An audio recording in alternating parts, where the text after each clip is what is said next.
listen. Never in my life associated the word boring with baseball. We know what's up.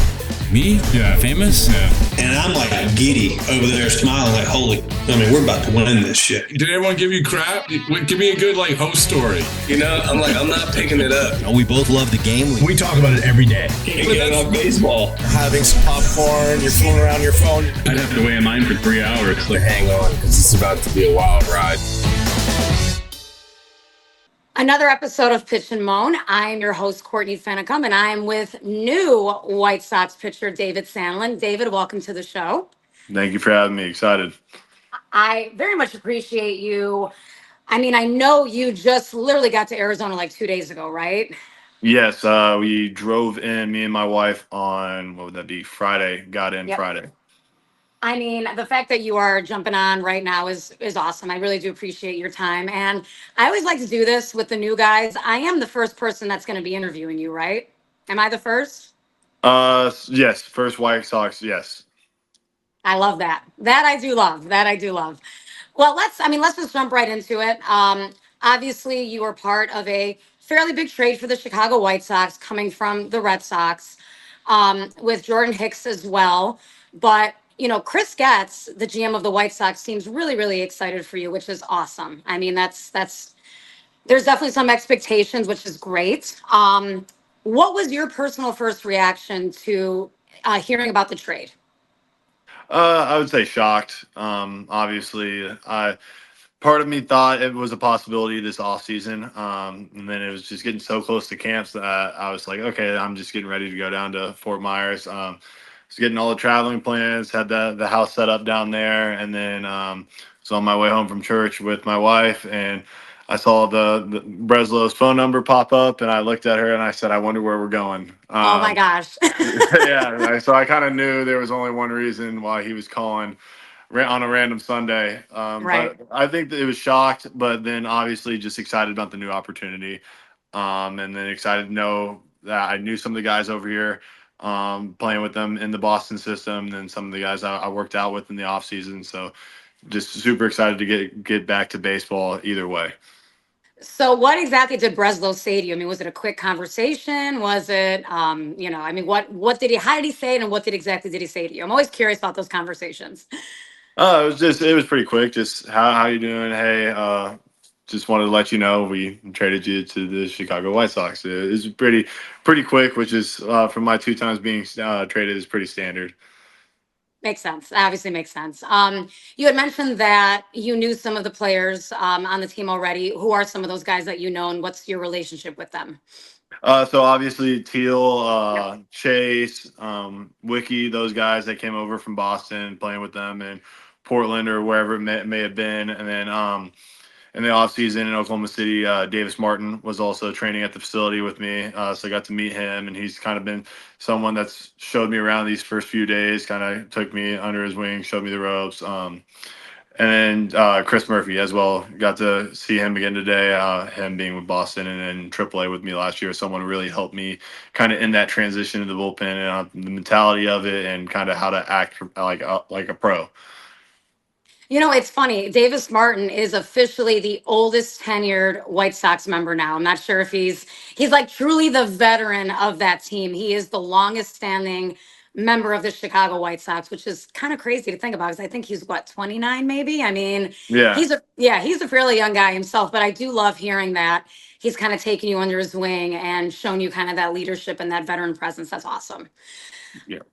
What was there anything that, like, when you heard the news, did anyone from the White Sox reach out to you? Who was the first person that did that?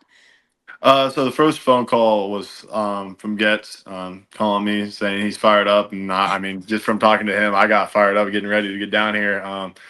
And then I think the first player that texted me was Teal. He just shot me a DM like, "Dude, let's go, we're back."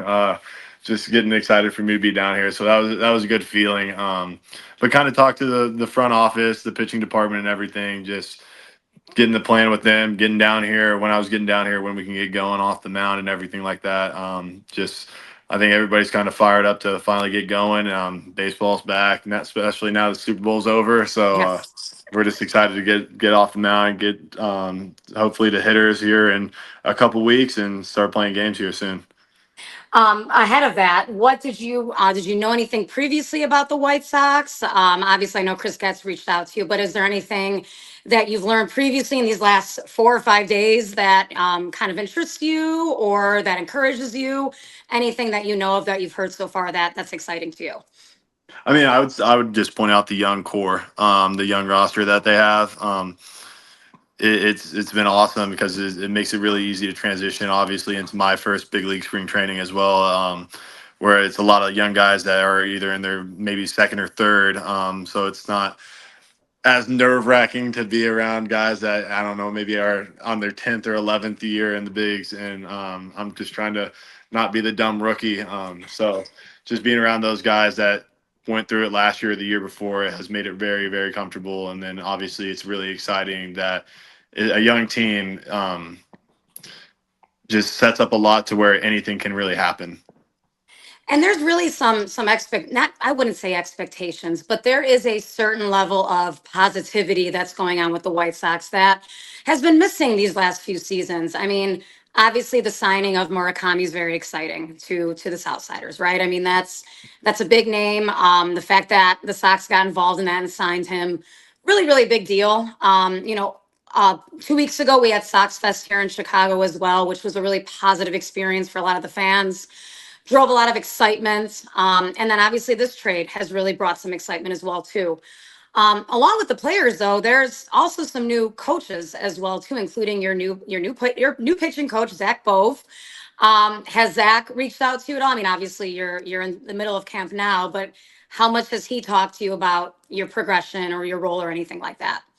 Yeah, we've talked pretty frequently, meetings the last couple of days, kind of just really to get to know each other, kind of getting into my mentality, how I operate as a pitcher, and everything like that, and then kind of setting up a game plan of when we got bullpens, which the first one's tomorrow. Looking forward to that, and just kind of how we're going to progress, building up to get into games and everything like that. Got to talk a little bit. We interlapped a little bit at Kansas City. Didn't know each other, didn't run into each other, but just knowing like how small the baseball world is pretty funny.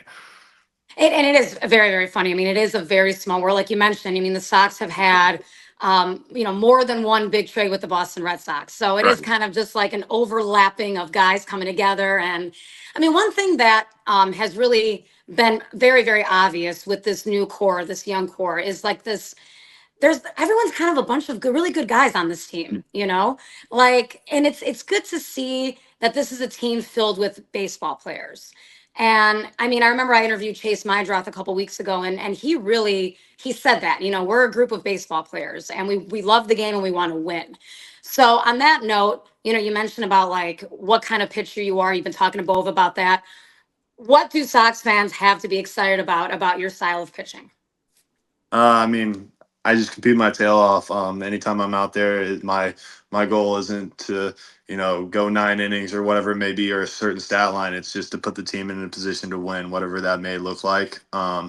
To be the best version of myself out there, and I like to wear my emotion on my sleeve. I told Bo that today. Like, I'm a guy that gets fired up after a strikeout. I'm a guy that will let out a little yell or something like that, a roar coming off the mound, to hopefully fire up the team and let them feed into it. So just someone that's going to compete their tail off, that loves to win, and is going to do anything they can to help the team. What are you working on right now developmentally to get you to the next level? I would say the biggest primary focus this offseason has been developing a changeup, and we've kind of landed on the new craze of the kick change, to just kind of have that weapon to attack lefties. I feel like that was kind of my lower point of my I would say about me, is just having a weapon that can put away lefties at the clip that I put away righties at. When I'm sure you heard that Chris Getz came out and said that he really feels that you can make an immediate impact on this team. What is your mentality going forward, hearing something like that from the general manager? I mean, it's obviously really exciting. Means a lot, but I'm just trying to take it one day at a time. Try not to get ahead of myself. All I can focus on is what I can do today, and if I succeeded today, then it's get some rest, and what can I succeed at tomorrow.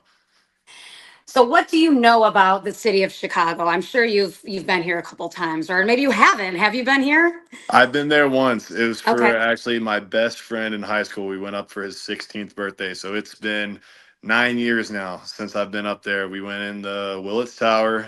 We toured Wrigley, not on the White Sox field. Okay. But the biggest thing that I'm excited to get back is the pizza.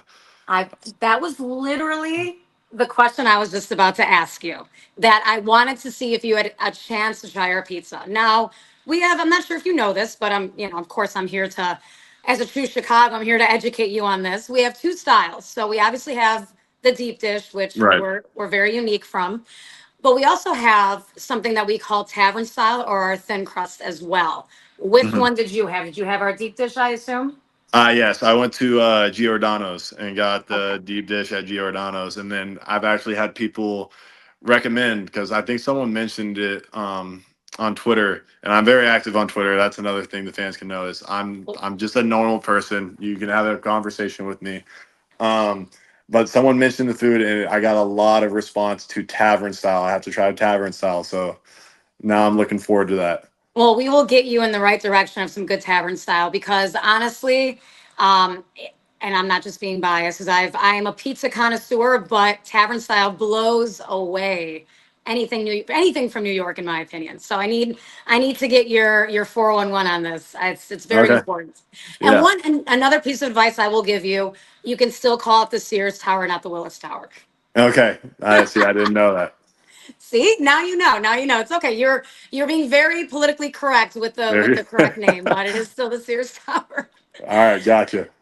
So obviously, I mean, and the city in the summer, it is the best place to be. You and your wife will love it immediately. And like you mentioned, being on Twitter, Sox fans will embrace you. We have a very, very, very strong, what they call White Sox Twitter, that will embrace you very, very well. So I think you'll enjoy that interaction. Yeah, I've gotten some small interaction. I did like a Q&A on Twitter while my wife wanted to take over driving my truck on the way down here, and I was like, all right, I'll get on Twitter, and I was like, I'm bored. Let's interact with the fans. So I got to got some of that interaction in, and looking forward to obviously getting up there. I got one of my former teammates at the University of Oklahoma, Kendall Pettis, is from the area, so he's excited to get me up there. His parents have already offered a fresh home cooked meal, and then they're going to take me out and show me around the city as well. So I'm looking forward to it. I love that. I love to hear that. You already have the ears up and ready to learn, ready to embrace. I love that. Absolutely. You got to. You got to. What does success look like for you in the first year with the White Sox? Um, First and foremost, always is to stay healthy, stay on the field. The only way I can help the team is when I'm on the field. So just stay on the field, do everything I can to put my body in the right place to compete, and then just get up to the show and help them win. That's all the goal is just whatever that may look like. Just whether it's lengthen outings or whatever it may be, just compete and win and help the team win. Ideally, in your perfect world, because Getz said that he could see you as a starter. I mean, is that where you ideally want to be, or I mean, what? Do you have Yes. any preference on that? Yeah, I definitely prefer to start. Okay. Okay. Well, I mean, there's certainly opportunities on this team currently for that. Like, I definitely feel like you fell in a place where you can make that immediate impact. So that's good to know. That's good to know. Last year for the Red Sox, I had heard that the organization was giving away T-shirts for any pitcher that threw 100 miles an hour. You're already laughing. Yeah. And this happened. You did this. You did Yeah. this. You threw 100 miles an hour. So Yeah. I have a couple questions on that one. Number one, do you still have this T-shirt? I think it is with the rest of the Red Sox stuff in a bin that I sent to my parents' house up in Tulsa. I think Rob got to take a picture of it when he was in Worcester. He did.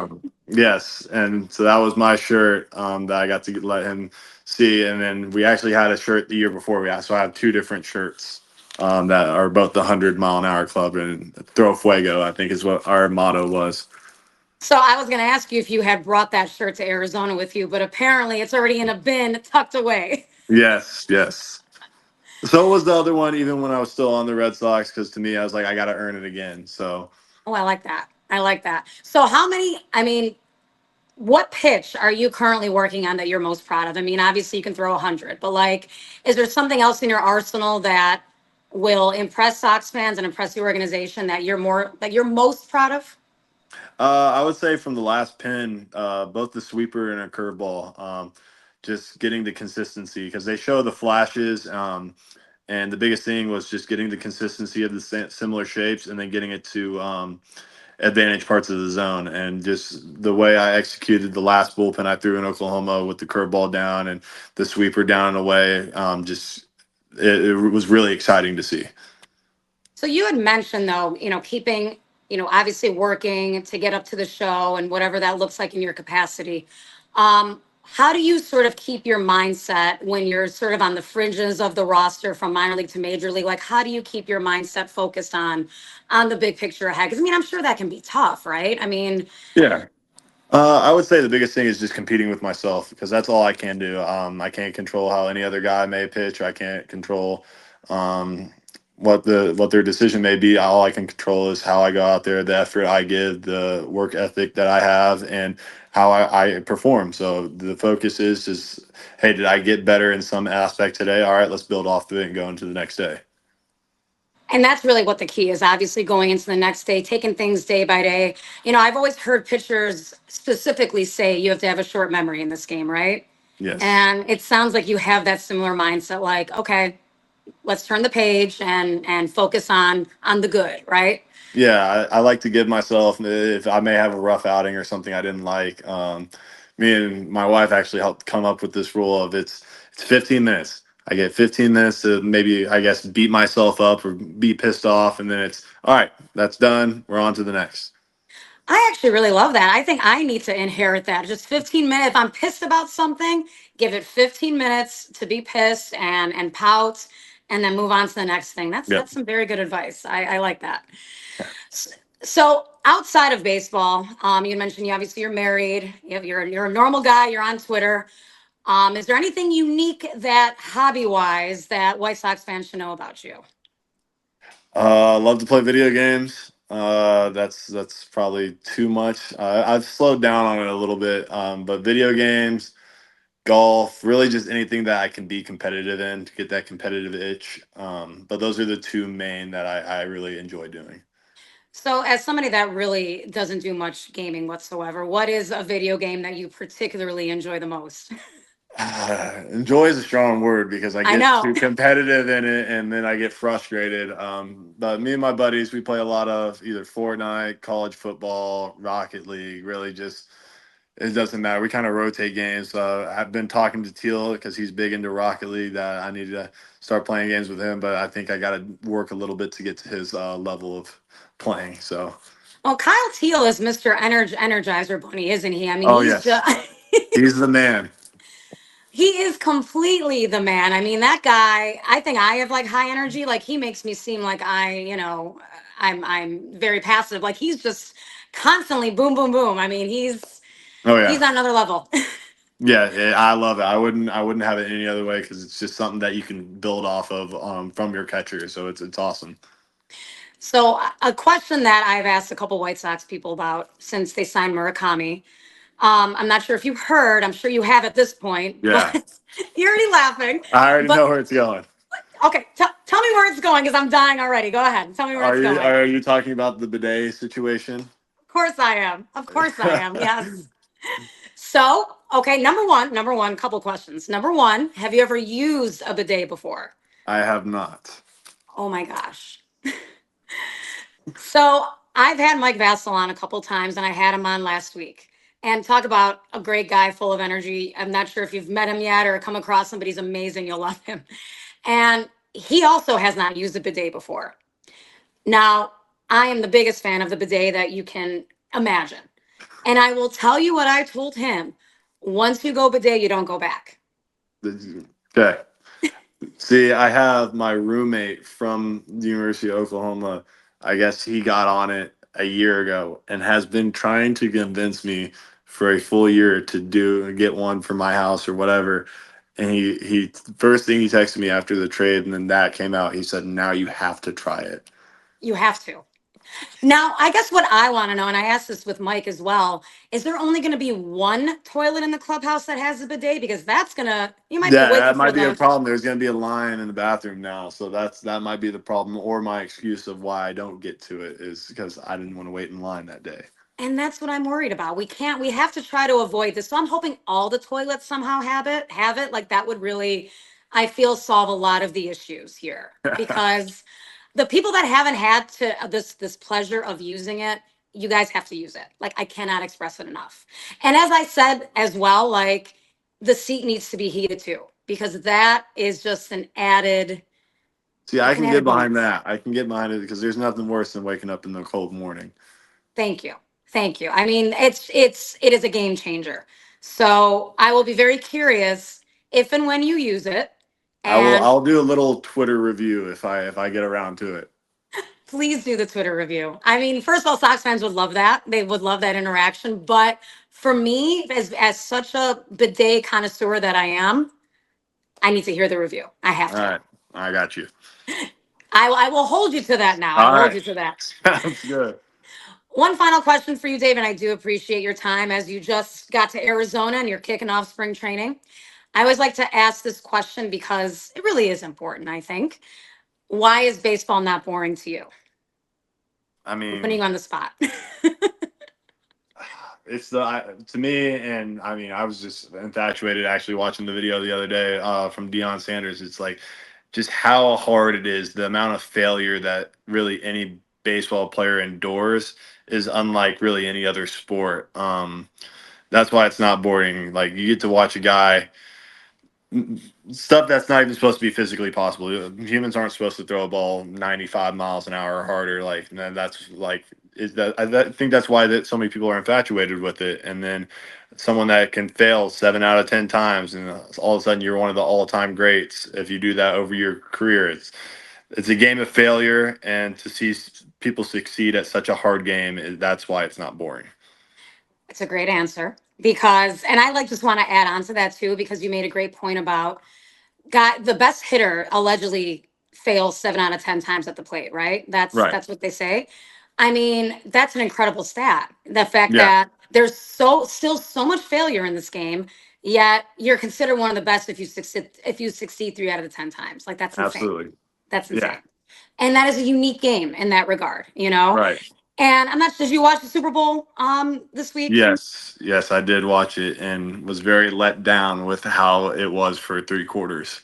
And that's what I mean. Like, did you watch the World Series last year between Toronto and Awesome.